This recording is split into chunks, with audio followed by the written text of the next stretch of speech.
తాకట్లో ఉన్న బంగారాన్ని విడిపించలేక వడ్డీల మీద వడ్డీలు కడుతూ ఇబ్బంది పడుతున్నారా? అయితే ఇప్పుడే సంప్రదించండి శివ గోల్డ్ కంపెనీ. మీ నమ్మకానికి మా హామీ శివ గోల్డ్ కంపెనీ.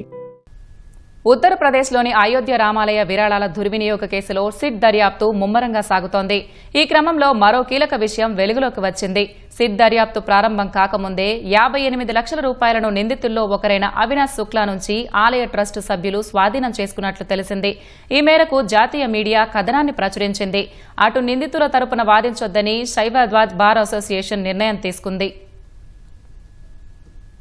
అయోధ్య రామాలయ విరాళాల దుర్వినియోగ కేసులో మరో కీలక విషయం వెలుగులోకి వచ్చింది. సిట్ దర్యాప్తును ప్రారంభించడానికి ముందే చోరీకి గురైనట్లు భావిస్తున్న 58 లక్షల రూపాయలను ఆలయ ట్రస్టు సభ్యులు రికవరీ చేసినట్లు తెలిసింది. 8 మంది నిందితుల్లో ఒకరైన అవినాష్ శుక్లా నుంచి ఆ డబ్బును స్వాధీనం చేసుకున్నట్లు సమాచారం.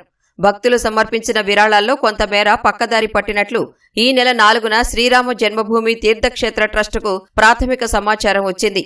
ఆ సమయంలో ట్రస్టు ప్రధాన కార్యదర్శిగా ఉన్న చంపత్ రాయ్ అంతర్గత విచారణకు ఆదేశించారు. కొంతమంది ట్రస్టు ప్రతినిధులు స్థానిక పోలీసులతో కలిసి ఈ నెల 5న నిందితుడు అవినాష్ శుక్లా నివాసానికి వెళ్లి సోదాలు జరిపి 58 లక్షల రూపాయలను స్వాధీనం చేసుకున్నారు. ఈ పరిణామం జరిగిన 2 రోజుల తర్వాత రామాలయంలో విరాళాల దుర్వినియోగం జరిగినట్లు తొలిసారి వార్తలు వెలుగులోకి వచ్చాయి. అనంతరం ట్రస్ట్ విజ్ఞప్తి మేరకు ఉత్తరప్రదేశ్ ప్రభుత్వం ఈ నెల 13న సిట్టును ఏర్పాటు చేసింది. మరోవైపు ఈ కేసులో ప్రధాన నిందితుడిగా భావిస్తున్న అనుకల్ప మిశ్రా భారీగా ఆస్తులు కూడబెట్టినట్లు వెల్లడైంది. స్వగ్రామం బసవాలో అతడికి ఫామ్ హౌజ్ ఉన్నట్లు తెలిసింది. అయోధ్యలో 65 లక్షలు వెచ్చించి ఓ ఇల్లును కొనుగోలు చేశాడని గ్రామస్తులు తెలిపారు. స్కార్పియో కారును కూడా కొనుగోలు చేసే ప్రక్రియలో ఉన్నాడని చెప్పారు. 2-3 ఏళ్లలోనే అతడి ఆర్థిక స్థితిలో చాలా మార్పు వచ్చిందని గ్రామస్తులు వెల్లడించారు. మరో నిందితుడు లవ్ కుష్ మిశ్రా ఈ ఏడాది ఫిబ్రవరిలో అయోధ్యలో 2 అంతస్తుల భవనం నిర్మాణాన్ని ప్రారంభించాడు. ఇందుకోసం నిధులు ఎక్కడి నుంచి సేకరించాడో పోలీసులు విచారిస్తున్నారు. ప్రస్తుతం ఆ భవన నిర్మాణ పనులు నిలిచిపోయాయి. అధికారులను బతిమాలి అనుకల్ప మిశ్రా తన బావ లవ్కుష్ మిశ్రాను విరాళాల లెక్కింపు విభాగంలో చేర్పించినట్లు తెలిసింది.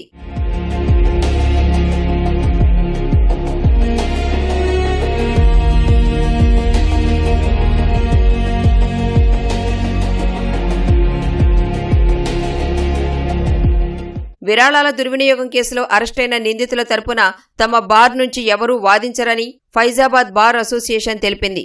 ఈ మేరకు ఏకగ్రీవ తీర్మానాన్ని ఆమోదించినట్లు పేర్కొంది. ఎవరైనా ఈ నిర్ణయాన్ని ఉల్లంఘించి వాదించేందుకు ముందుకొస్తే భారీ జరిమానా విధిస్తామని హెచ్చరించింది.